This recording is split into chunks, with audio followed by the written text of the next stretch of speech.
Welcome to our first My Career, My Future lecture series. We are so proud. The Hospitality and Tourism Program is excited to be planning these events. This is our first, and hopefully every single month that we feature someone from a different industry that is represented here in the Tech Center. So we are super excited to be welcoming our very first speaker. Her name is Amy Landers. She is the Executive Director of the Lakes Region Tourism Association, and she's been a partner with the Tech Center for about 20 years that you've known the culinary program teachers. And yes, so we are so proud to welcome her back, and I hand it over to you. Thank you. Thank you for having me, everyone. And I'd like to make this as casual as possible, so if you have questions, that you don't hesitate to interrupt, stop anytime, okay? Because I want to make sure that you get the most out of my time here with you. And I want to make sure that afterwards you know that I'm a resource in the industry for you as well. From today forward, anytime you need something, have questions, need contacts, I want you to reach out to me as well. That's what our association is here for.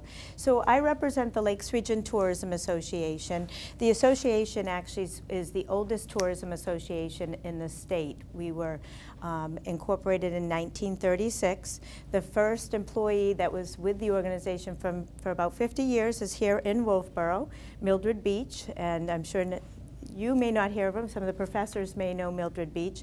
I call her the Queen of Tourism. So she has done amazing things for tourism over the years that she was involved, and she's still here and owns some cottages as well. But the mission of the Lakes Region Tourism Association is to promote the Lakes Region in central New Hampshire, in-state, out-of-state, and internationally, trying to bring more visitors, groups, second homeowners here that have a positive economic impact on businesses. That means these visitors and these groups are coming and spending money at all the different businesses around this area. So that's what we're trying to do. And the markets that we're trying to reach, our target markets, they have changed greatly. 20 years ago, the people that we were targeting is much different than they are now. So it's fun to look back at all the statistics and how we've had to change our marketing. Right now we're trying to reach household incomes of $100,000 or greater. That's actually a little bit on the low side if you look at what it costs to operate a household and being able to pay rent or mortgage and cars and still being able to afford to have money on for vacation. So I think over the next year or two we'll see that increasing as well of who our target market is. That also goes with who we're seeing coming as well. You know, so that would, the younger generation would be more the 100,000, the older generation that's coming, which is really who we're seeing coming right now, the 45 to 65-year-olds are going to be the higher income. And so we're targeting also women with children. We find that the women and women with children are the ones that are usually making the decisions for the family vacation. That is also the older generation, the grandmother making the decisions for the child and the grandchildren coming. So that's a big trend that we're still seeing right now, is the three generations traveling together. Why is that? Because grandma pays the bill and has the money. So that is a target market we're reaching. We are also reaching in the domestic market. Our prime markets are southern New Hampshire, Massachusetts, Hartford, Springfield, Providence, New York, followed by New Jersey, Pennsylvania, Baltimore, DC. Each year we have our specific markets that we'll spend more money in because they're our core markets. I also feel very strongly that we also have to test a new market. We have to find new visitors. That's our goal, because once somebody has come, they have a wonderful time. They love the area. Our businesses here do a great job keeping in touch through email newsletters and mailings and different ways that they can keep in touch with their guests.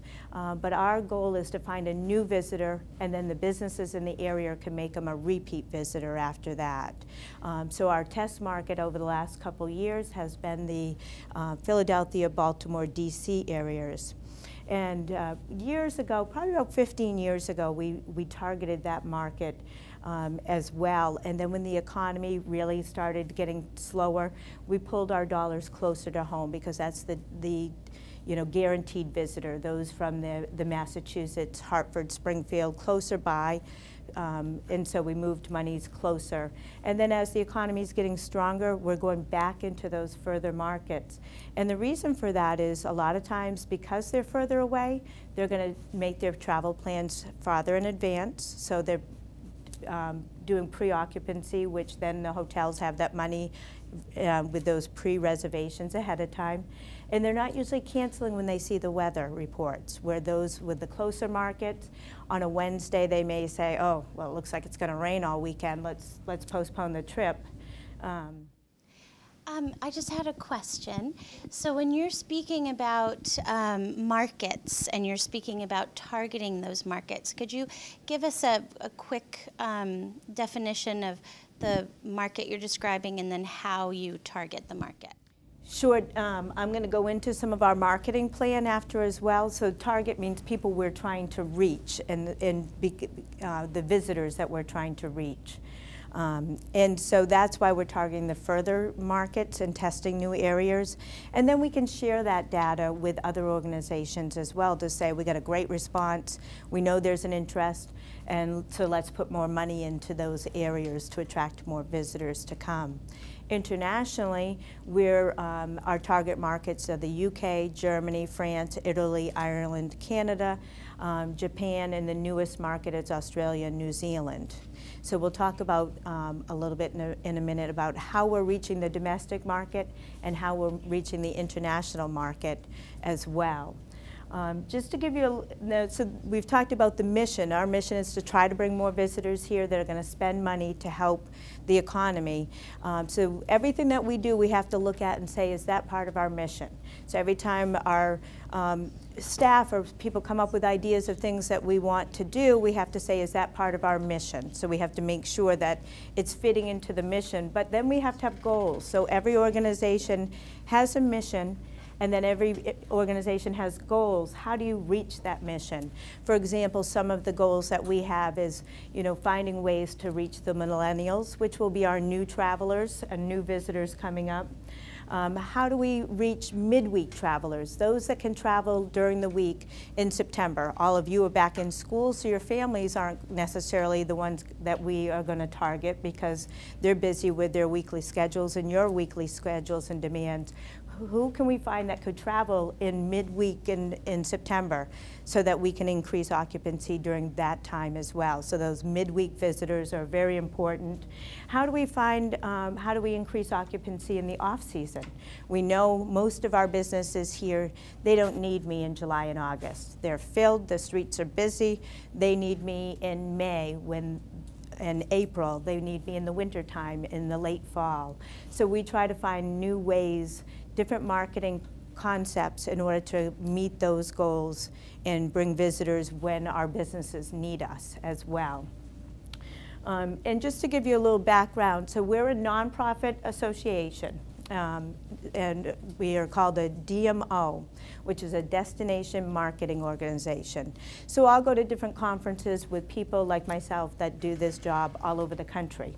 And we're all called DMOs, and we can compare different ideas of how we're marketing our area, what type of benefits that we have for members, for our businesses, how can we reach come up with new itinerary ideas for the groups, the buses that come through, how can we give them new ideas of things that they can do when they're visiting. So we do conferences that we can brainstorm ideas and exchange those ideas, because what's being done somewhere else may work wonderful for us and vice versa, and we might as well share and partner and get those concepts together. And so how are we funded? We're funded through membership. So our various hotels and attractions and restaurants and marinas, golf courses, anybody that is affected by tourism can pay an annual fee, $299, to be part of our organization. And they're on our website, they're in our publications, which I'll talk about. We feature them on our Facebook, on our Instagram, Pinterest, in different ways in our newsletters. So they get benefits from being promoted through our organization, where we're the big umbrella. We're trying to brand the Lakes region out of state, so when people are thinking about a vacation, they've seen our name out there and they think, well, let's check into the Lakes region.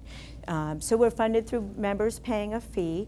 We also have money through grants. We apply for grants through the state of New Hampshire.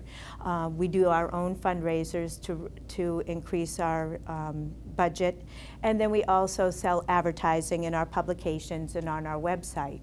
Now, a lot of organizations like ours in other parts of the country receive what's called rooms and meals tax. I'm sure you're familiar with that term. So when you stay overnight at a hotel or you go out to eat, there's a tax on your bill. And they vary from state to state. Here in New Hampshire is 9%. So a lot of other organizations similar to ours in other states receive funding from that rooms and meals tax. We don't. Everything that we spend on marketing, we have to raise ourselves in order to be able to fund, in order to increase our marketing efforts.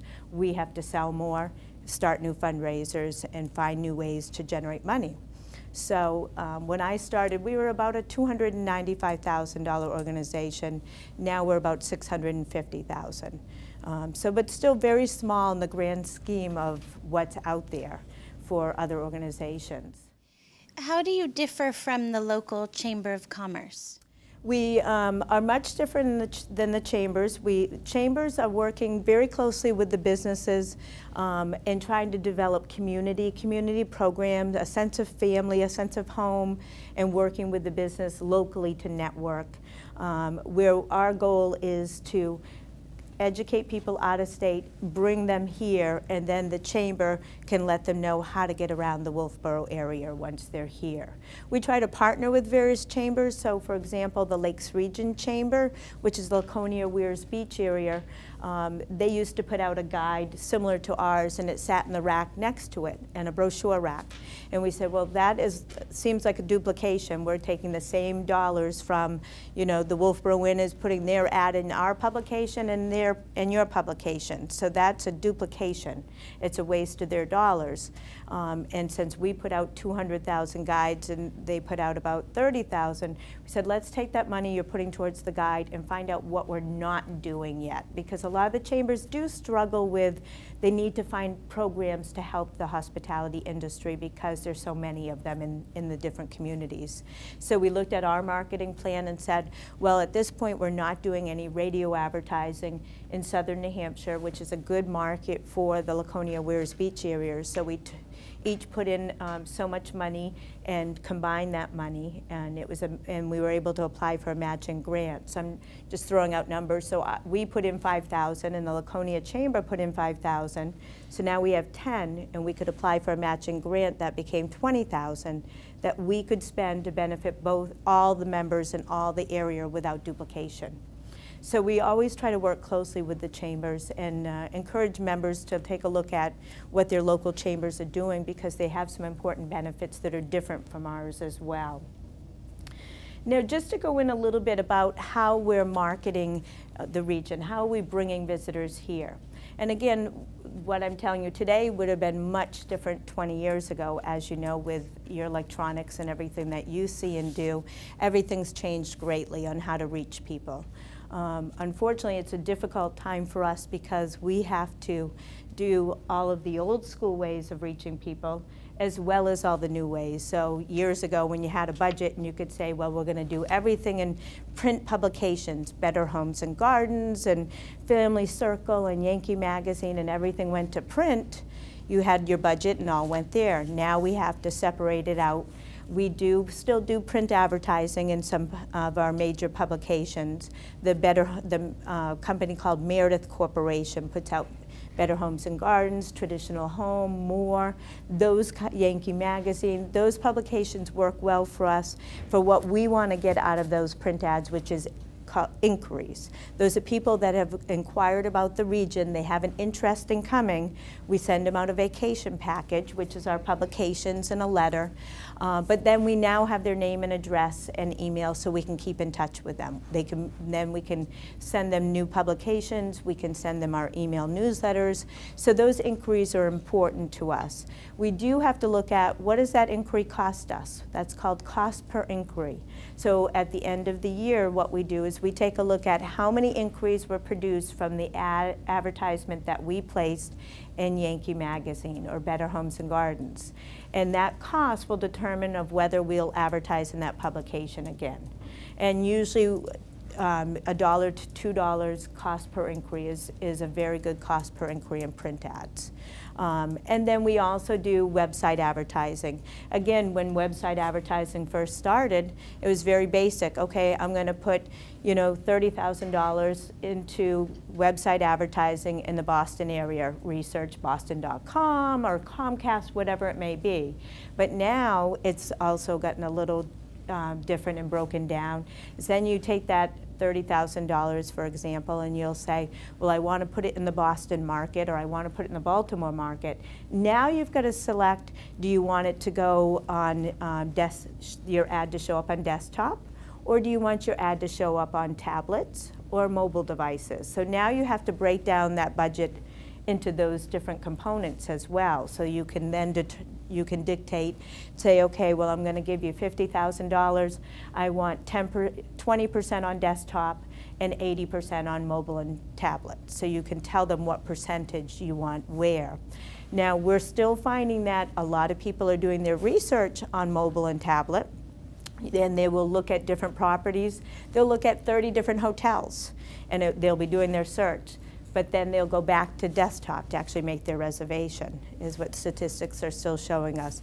So again, you got to do a little bit of both when it comes to website advertising.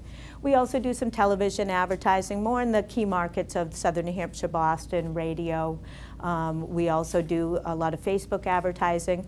Obviously, we have our own Facebook, so we're always trying to promote the businesses, posting on a daily basis about different members, but then we can do paid advertising on Facebook. Last year, we actually did a photo contest in this in the winter, the summer, and the fall, which generated, did two things for us. It got a lot of activity, people posting their photographs, and then they could share them. The more shares they received that they had, the more votes that they would have, and then we had a contest so they would win overnight accommodations. So everyone was great about sharing them, but also that built up our photo library. So we always need photographs for our website and for our social media, newsletters, and our printed guides. So then we could utilize those photographs that people shared with us as well. So that generated more photographs for our library, and we use that for our own use. We also are able to put that on one of our websites that's for travel writers, and they can use those photographs when they're writing an article about New Hampshire, about the region as well. Another program that we do is trade shows. Trade shows, I don't know if you've ever been to a trade show. It's a great experience if you can get to one of any sort, whether it's camping or the skiing show. We go to travel shows. So a lot of them that we do here domestically, meaning in the United States, are called consumer shows. That means they're open to the public. Anyone can go and walk around, and we have big displays, and people can come and get information about traveling to New Hampshire. Or, for example, if we do the Boston Travel Show, there's anything from New Hampshire to the Caribbean to cruise ships. There's everything there in one big building for people to come out for the day and learn about different destinations. Those are called consumer shows, and so anyone can come, pay to get into the show and walk around and learn. And we do that in Boston. We do the Boston show, New York Times travel show, AAA Massachusetts, AAA Ohio, AAA New York, Philadelphia Adventure Show, Montreal Adventure Show, and the Big E. So we're going to these trade shows and talking with people and trying to sell the area and getting people excited to come and vacation here and the reasons why. Now, we also do trade shows internationally.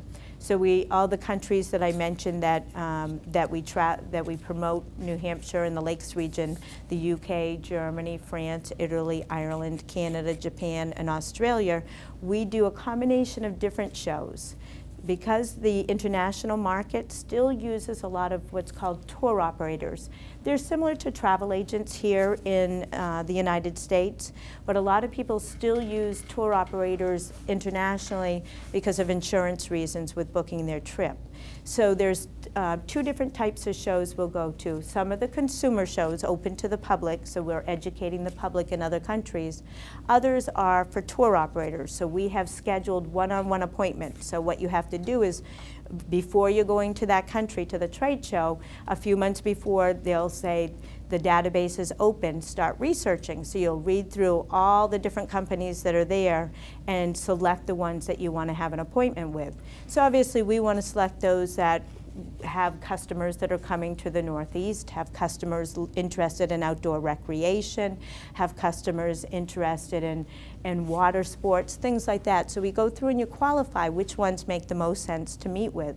And then usually your appointments, depending on the different show, are anywhere from 10 minutes to 20 minutes. And literally, just like your class, a bell will ring. So you'll sit down, you'll try to do your sales pitch, a bell will ring, you grab your stuff and you run to the next appointment. And you could have 70 appointments in one day.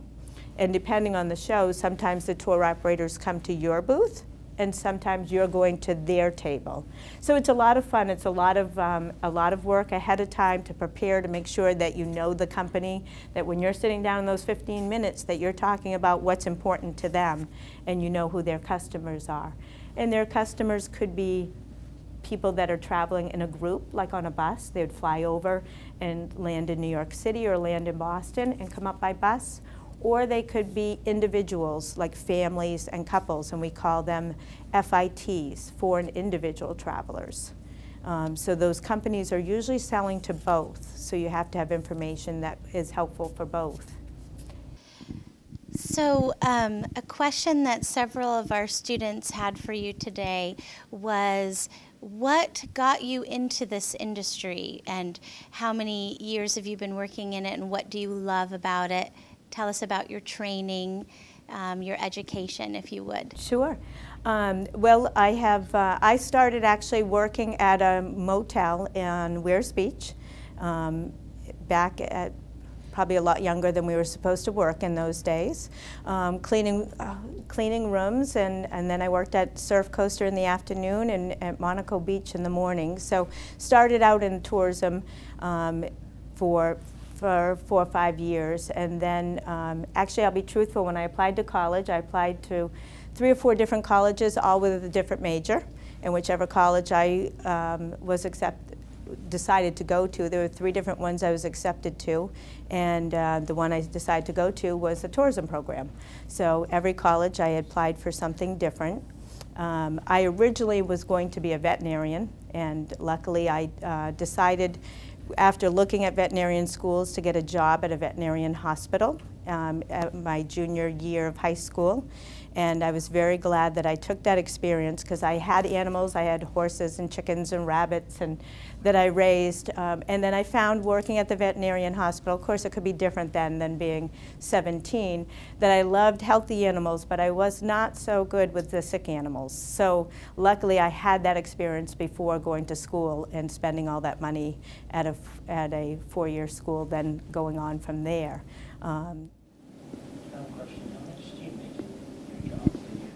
Let me finish and I'll get back to that, what kind of the job scale is, and mine is a little different, and I'll explain that afterwards. So anyways, I went off to college, and I first got an associate's degree in hotel and restaurant management, and then I transferred and received a bachelor degree. And during my senior year, I had a woman that she now runs the New England Innkeepers Association, but at the time she was with New Hampshire Lodging and Restaurant Association, came and did was a guest speaker in our class, and I asked her if I could come and volunteer in our office. So I volunteered 2 days a week my senior year of college and was given a job after that. And I was there for 7 years, and then I've been with this particular association for over 18 years. So a total of about 25 years, all in tourism, all in nonprofit. So much different than, so I get to work in the industry, but a little bit more regular schedule other than all the trade shows. If you love traveling, if I took all the trade shows, I could probably be gone at least a week, a month. I don't do that. We delegate and kind of separate out different markets, and we also separate out our schedules. When you first start doing all that traveling, it's a lot of fun. You meet a lot of people. There's people I'll go to see. I have a trade show in Denver coming up, and the people I see there are from all over the world, and I get to see them once or twice a year. So it's wonderful to have those connections and keep in contact with them as well. If I may ask him to repeat his question. Sure. How much do you get paid a year? Yes. You're going to find it varies. It varies on where you live. I actually am on a different salary perspective because I have decided to take some extra time with my children while they're little.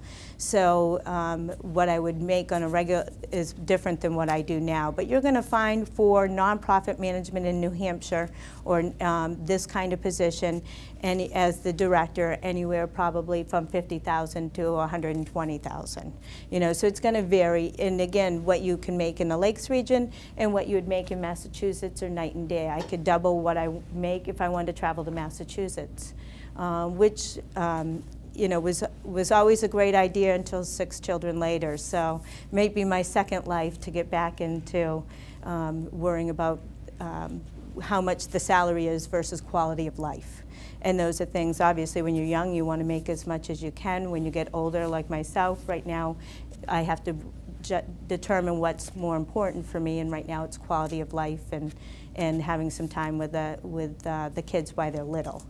And then focus back on my career and spending more time and more energy when they get a little bit older, too. Where when I first started this job 18 years ago, I was probably working 80 or 90 hours a week and was out at various work events at Chambers of Commerce and all the business after hours and social events probably 6 nights out of 7. Now, it's, you know, so it's, you'll find it will vary. 2 things I'll tell you that when I started with my career 25 years ago, and I'll tell you the same now, don't burn any bridges. Work hard, talk nicely about people, work hard, because your connections not only in New Hampshire but all over the country and all over the world are unbelievable. We all know each other. And everybody talks and everybody connects with each other and everyone partners. That's probably the biggest advice I can give you. Just always, you know, work hard, you know, make sure that you don't burn any of your bridges, and always just be honest. If you're in a position that you're really not liking, you know, just be honest, and or make sure that you're connecting well with the people that you're working with, because they'll circle around. Some of my best friends are people I met in the industry over 25 years ago when they were working at the front desk at a hotel, and now they're running several hotels, you know, so they're always going to be out there for you. Just so you know, these are 2 publications that I've left for you as well. We put these out on an annual basis. We still find that printed materials are very important as a destination. Individual businesses, you know, it depends on the type of business, what they're doing with it for distribution, where is it going. Both of these are distributed in-state, out-of-state, and internationally. And we do 200,000 of our guides and 500,000 of our maps. Again, most destinations are still using publications, and we do survey the potential visitors that we have in our email list. We have about 40,000 potential visitors that we send newsletters to twice a month, and we survey them to say, did you receive these? How were they helpful? And this year, 72% said they influenced their decision to come to the Lakes region. So there's still, and we also look at what's called distribution reports. Those reports that we get to see how many were picked up at the racks, how many were picked up at the state welcome centers, how many picked up at trade shows, to determine whether they're being used properly and are being used in a productive way for the advertisers as well. I have another question from a student. What encouraged you the most to come and present to us today? Well, I've always felt very strongly about working with the students. Over the course of the last 18 years, I've started 3 scholarships for hospitality students that we award on an annual basis.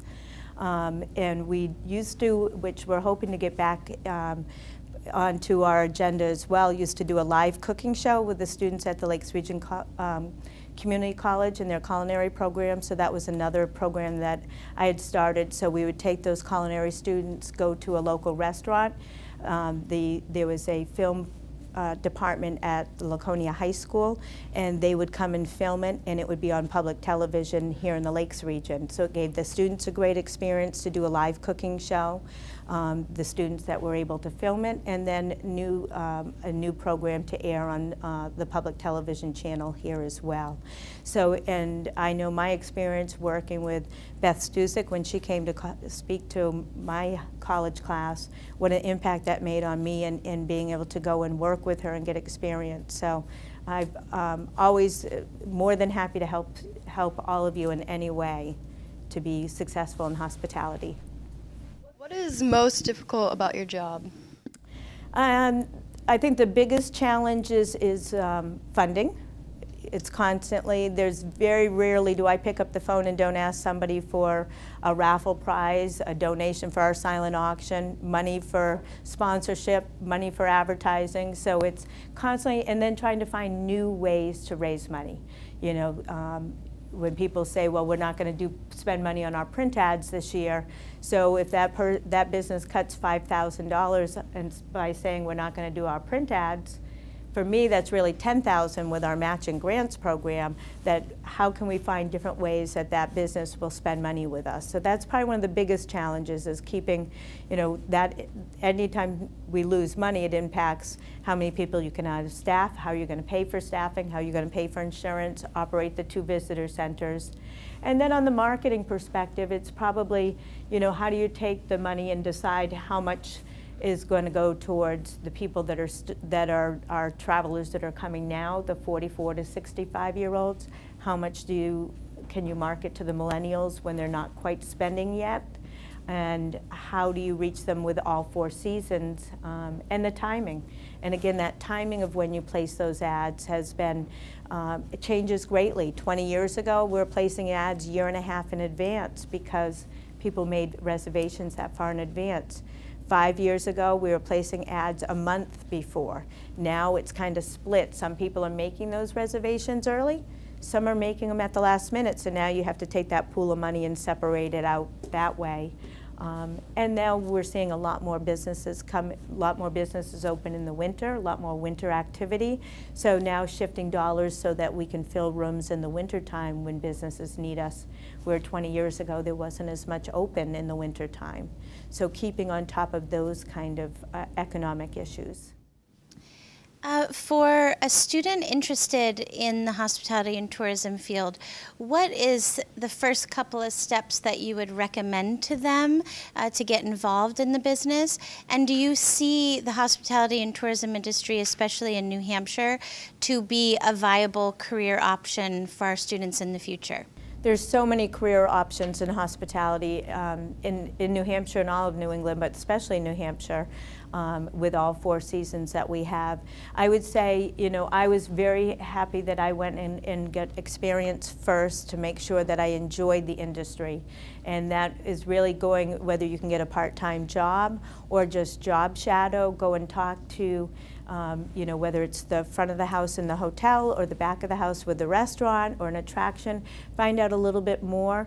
And there's great paying jobs out there. A lot of people have great training programs that you start in, and obviously you got to realize with any industry, you're going to start at the bottom and you have to work your way up.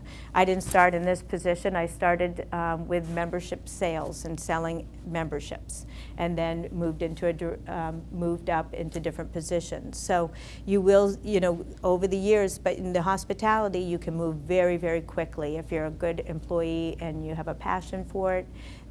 There's a lot of great opportunities and great salaries as well.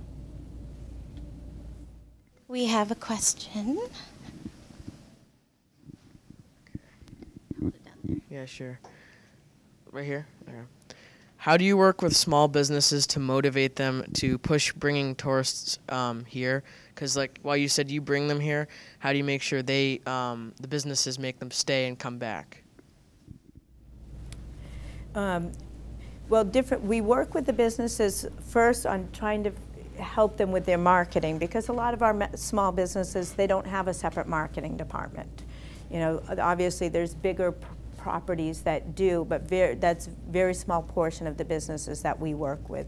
So we encourage them, first of all, do you have an email newsletter set up? You know, so that you're collecting addresses, email addresses from anyone that's calling, so that you can keep in touch with them at a very low cost, versus trying to print out letters and stuff them in envelopes and mail them, because then you have the cost of the brochure, the cost of the letterhead, the envelope, and the stamp. So we encourage them to collect those email addresses. We encourage them to do contests, Facebook contests, while people are there. Set up a laptop at your front desk so people can actually, you know, send an email postcard to their friend, so they're sharing where they are. You've now just had word of mouth advertising. You know, share a Facebook posting while you're here at the Nazwa at the beach. Share a Facebook posting. Again, you're now already sharing your experience and getting that word out.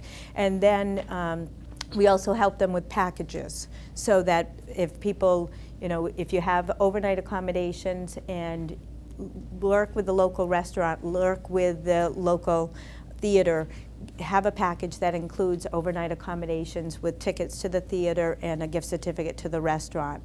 And it can be as simple as, okay, well, it's Christmas time. Do a Christmas package. When somebody checks in, there's a wreath on their front door, on their guest room door, with an ornament from Hampshire pewter, and they get to take that home. So that becomes a package that then is more enticing for people. They see added value. So we try to work with them in different ways to give them ideas of how to package, how to work with other partners, how to share those marketing dollars, and then to make sure they're keeping in touch, like you said, by sending them an email newsletter. And some of them are still doing postage and mailing, which right now they're saying that's getting more attention when you do a mailing, because no one mails anymore. So trying to work with them on getting them new ideas based on their budget. Thank you. We do have time for one more quick question. Does anybody have any questions before we close? Well, I want to thank everyone for joining us, and I'd like to give Ms. Landers a round of applause for joining us today. Thank you so much. Thank you so much for having me. Thank you. Thank you, everyone. So, and feel free to reach out anytime. I can help anyone with additional questions, or hook you up with somebody if you do want to explore the industry a little more that's closer by in Wolfeboro, too.